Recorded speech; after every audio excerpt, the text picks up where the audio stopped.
Hey, so those of you that know me or have followed the channel for a bit know that I have an S2000 as my summer car. I actually haven't had a daily driver for a few years now.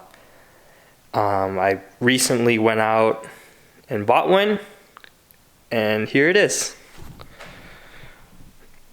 So what you're looking at is a 2001 Honda Insight. So those of you that aren't familiar, the Insight was actually the first hybrid that was sold in North America.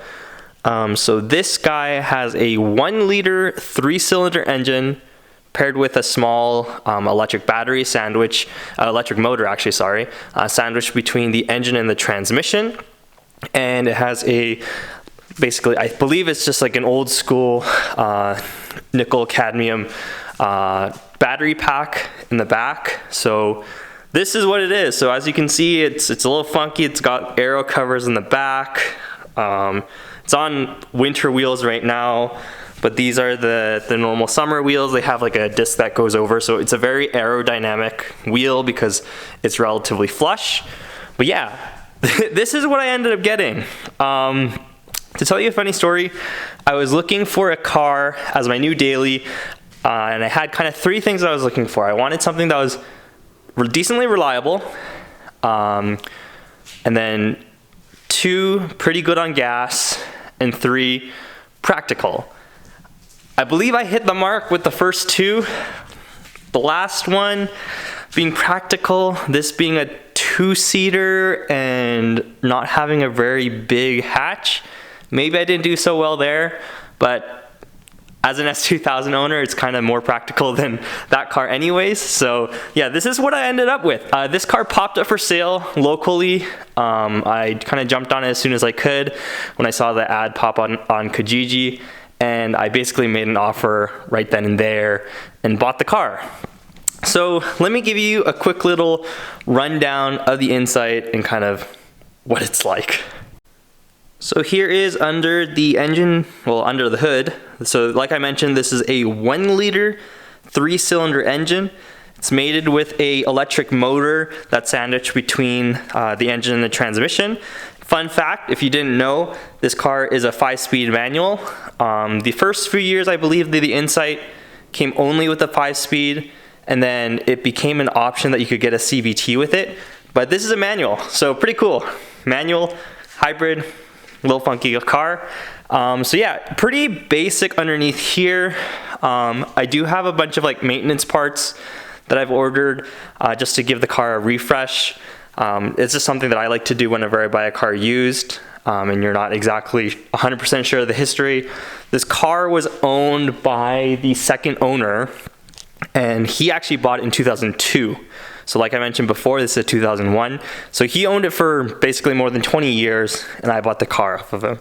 The car isn't perfect. If we kind of walk around a little bit, let's put the hood down.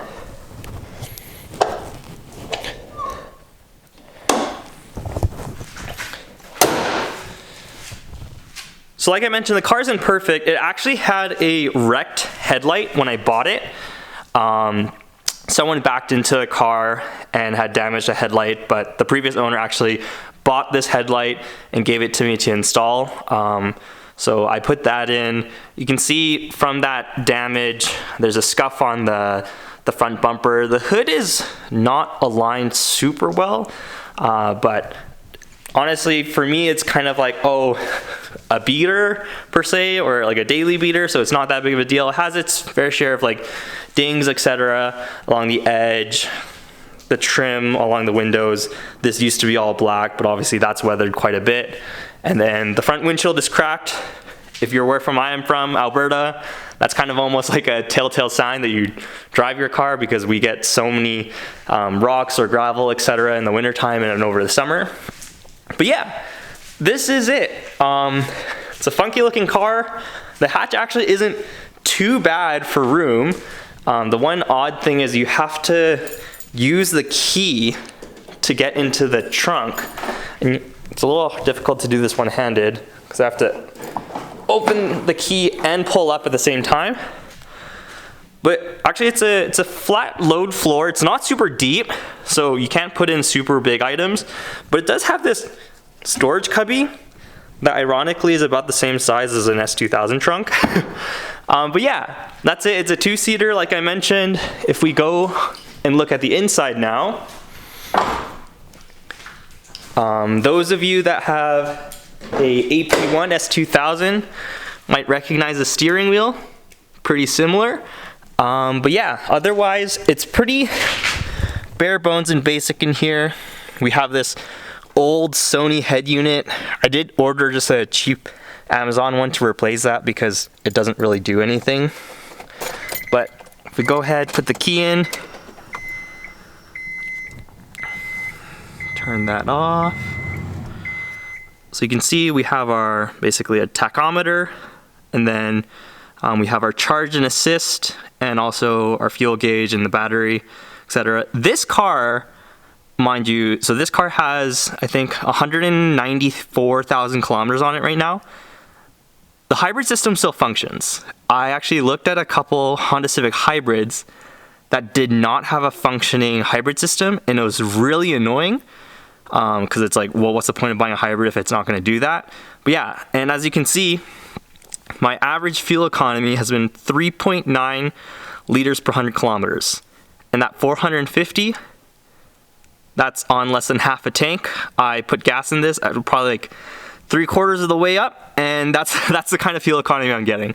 So super great fuel economy on this little Nugget.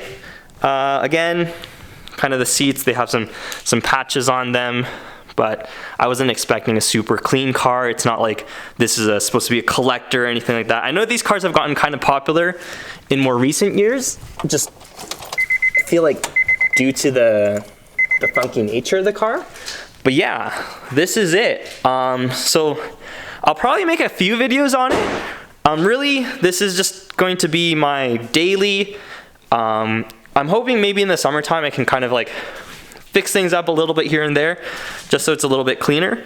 But yeah, this is the new car. This is not the garage that you normally see the S2000 in, but this is my shared garage that I have with my wife. But yeah, so super excited. It's funny because she has a Honda CR-V, so we're like a little Honda family right now. But yeah, and I don't know if I've mentioned this, I don't think I did, but with that S2000-esque steering wheel, a tidbit for this car is that the plant that built the S2000 and the NSX built another car, and that's this guy. And some of you might be thinking, well, why did they build a hybrid little economy car? Another fun fact, the entire body's aluminum, so it doesn't rust. And because I think basically not the S2000, but the NSX was also an aluminum body. S2000 actually had some aluminum parts, but the NSX primarily was the other aluminum bodied car. I think they used a lot of technology from there and what they learned and applied it to this car. So I thought it was cool, it was neat, piece of, I guess, Honda history. But yeah, so this is my new daily, and hopefully you'll see a couple of videos about it in the near future. Thanks for watching. If you have any comments or questions, feel free to leave them below, and catch you on the next video.